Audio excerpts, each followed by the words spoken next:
En ouverture de ce journal, les préparatifs de la session extraordinaire de la conférence des présidents et des gouvernements des États membres de la Communauté économique des États de l'Afrique centrale, CEAC, une conférence qu'abrite la capitale gabonaise à compter de demain, 30 novembre.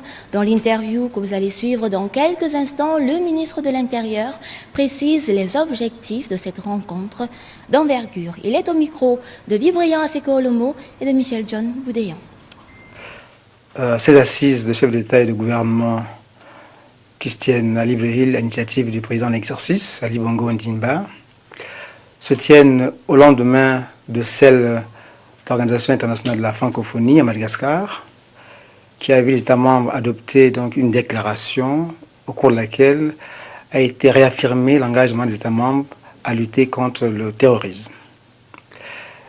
Il convient de signaler qu'en amont, aussi bien sur le plan régional, donc l'Union africaine, que sur le plan sous-régional, la CAC, des initiatives avaient été prises pour lutter contre le terrorisme et les crimes connexes, à savoir la cybercriminalité, la criminalité phonique, la circulation des armes légères et de petits calibres.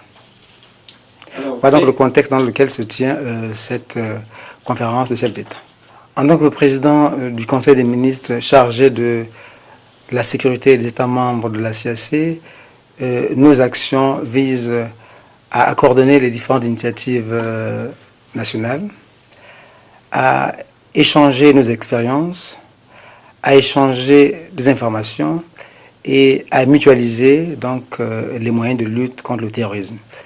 C'est dans cette optique que s'est tenue ici à Libreville en juillet 2015 une réunion des différents responsables de sécurité et de renseignement de l'Afrique centrale.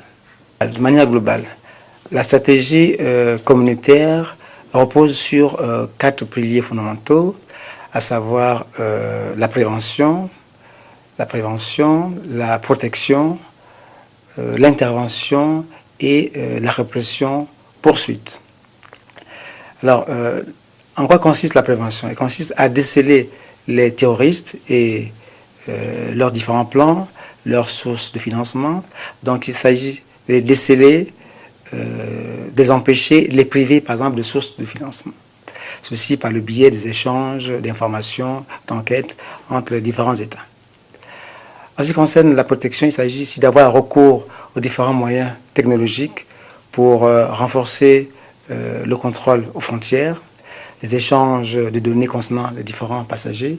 C'est pour ça que de plus en plus, les États sont astreints à adopter les passeports biométriques pour pouvoir avoir les données exactes de différents passagers. Là aussi, il s'agit d'avoir des informations 24/24, donc par le biais de cette technologie qu'on appelle I-24.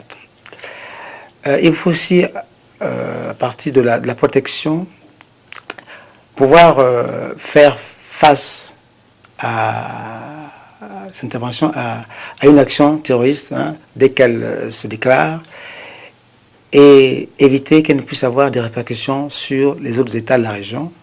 Ceci passe par le biais donc d'échange des informations. Et enfin, le 4e pan, qui est celui de la poursuite et répression, faire en sorte que lorsque on a pu déceler des terroristes, pouvoir les poursuivre au-delà de nos frontières, sans que cela aliène donc la souveraineté des